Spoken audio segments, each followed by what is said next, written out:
I'm going to do a double commentary again because I didn't really speak during this game. There's quite a lot to say, actually. Someone from Israel. So, Alekhine's defense. Correct move.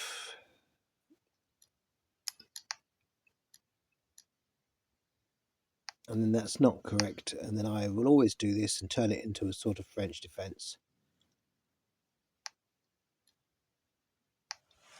The objective of castling fairly quick if I can, if I have to, rather. Not if I Inside castle have to. Because at the moment I'm not sure which side I want to castle. And that's what's quite interesting about this game, is that I castle very, very late. So those knights up there, it's like I'm gathering strength on the queen side at the moment, and he's gathering strength nowhere. Precisely nowhere. Well, he's aiming it at the king's side. This was with an idea to do this move and to really limit the number of squares that that knight that he's built out was going to bring out, and the bishop could move to. The bishop's only got one square it can go to now. Now I can get ready to castle and also to potentially take things if he wants to start moving things onto those h4, g5 squares. But he does have them marked multiple times. He's got g5 marked 3 times. I can't match that. So it might be advisable to start trying to trim down the material. But then I decided, what the hell, let's find a different way in. Let's do a knight's tour. See what treasures we can find. Going on a little knight's tour. But you see that this has created a great potential weakness if I move this knight again, which obviously I'm going to.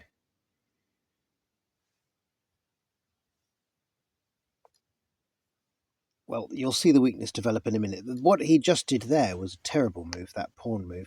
Now this, instead of what I sometimes do f7 to f5, but they nearly always take en passant then, and I wanted to give him the option. I wanted to really think about it.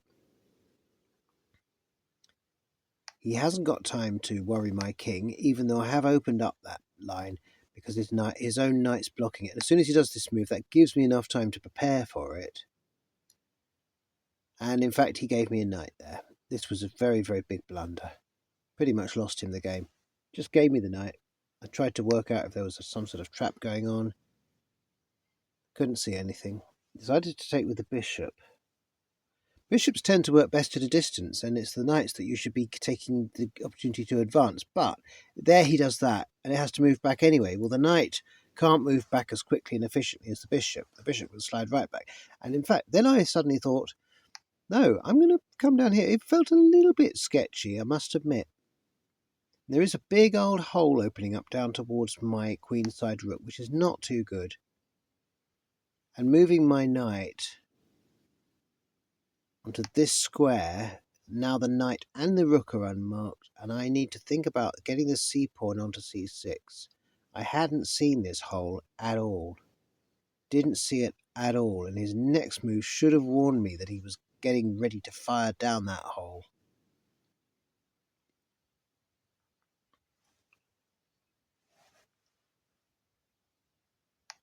That move. He's preparing f3, and I didn't see it or think about it. Move my knight here. Shouldn't have been a problem, because really, after the bishop moves into position to attack, I think I should have done bishop e4,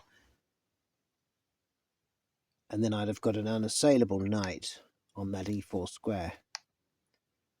I blocked here, but now it starts to fall apart for me, you see, and I haven't even castled yet. Check. So I thought I'll go for the check, because by moving those pawns he has weakened his open lines to his king. Let's get his king in the corner. Nowhere near as strong there. And I don't know what I was thinking right here, apart from the fact that it's an incredibly interesting board. So we close that up now.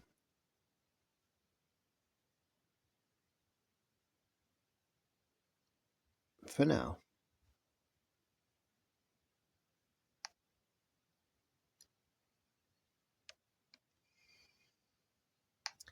And this was really bad move because I wanted to keep my pawn structure, and I failed to realise that that pawn was protecting my queen's rook, which he now can just take. He can just take it. And I thought he was gloating on it by not taking it there, but he actually gave me the opportunity to come back, so at least I get something in return. Maybe he was gloating, but he shouldn't have done. He could have won material there. After all, I've already won a knight. He needs to win material.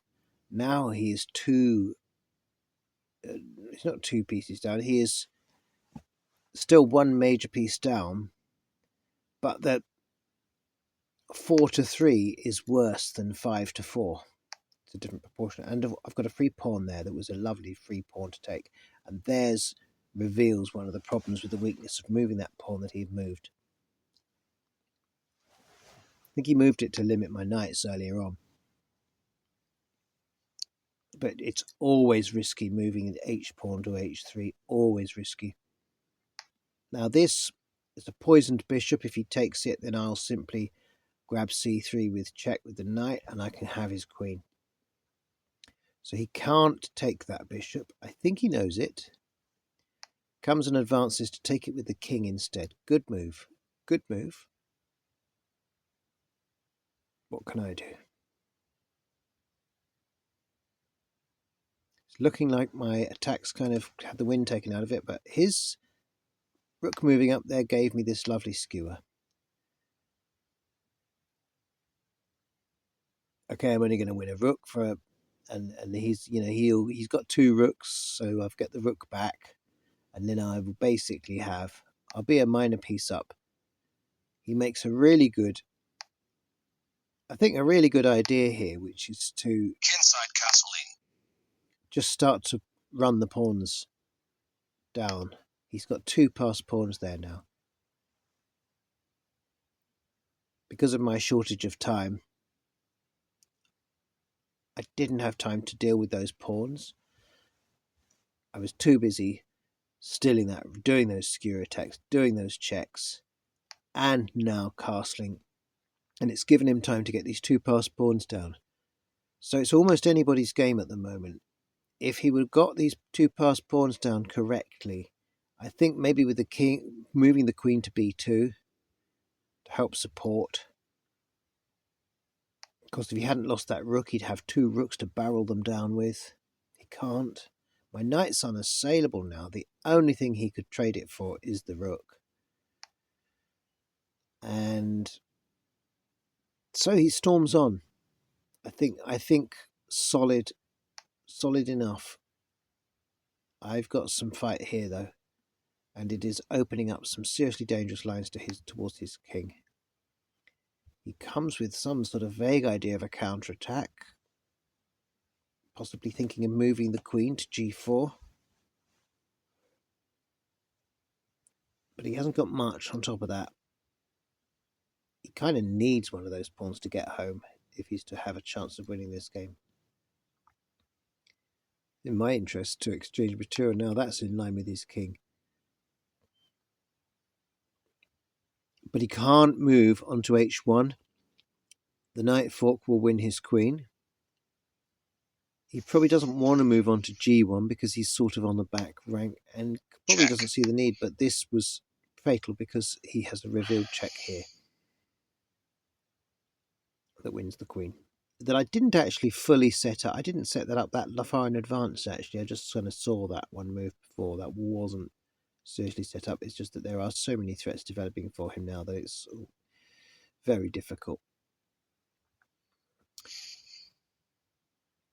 Probably should have tried to keep his king and queen on the opposite colour from the knight, from my knight. It's always dangerous to be on that. Now look, he's come all the way down here, so it's time for me to act. So I take the 1 pawn that doesn't matter. Promotion to queen. He promotes. I ignore that for now. And just,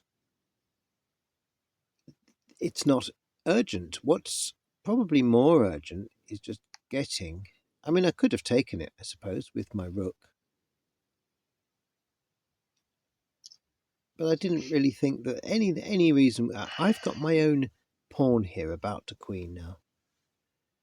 And this could be an extremely big problem, especially my rook being where it is.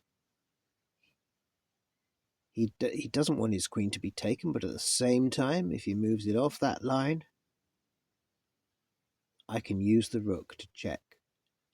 And so he is absolutely zugzwanged here. Complete zugzwang. Comes for the exchange of queen. I guess that's a pretty good idea. Yep, it's better than nothing. But I still would have ended up with a queen at the end of it. I take the queen. He recaptures with the rook, and then I queen. But I decided to just do it the easy way, or let's say the more kind way. Capture with check, and now I can actually just take his queen. And I decided to be even kinder than that. In fact, I had checkmate here. No, I didn't. No. Check. What am I talking about? Yeah, I thought I had checkmate there for a minute, but I forget his bishop. So, yep, just coming away now from his queen. See if I can keep the checks coming. It was a challenge, really. Check. Can I checkmate him without bothering his queen? Just let her live, and be merciful. Be a merciful enemy. And I decided that I probably could. I probably would be able to checkmate him. Check. Without needing to murder his queen. Check.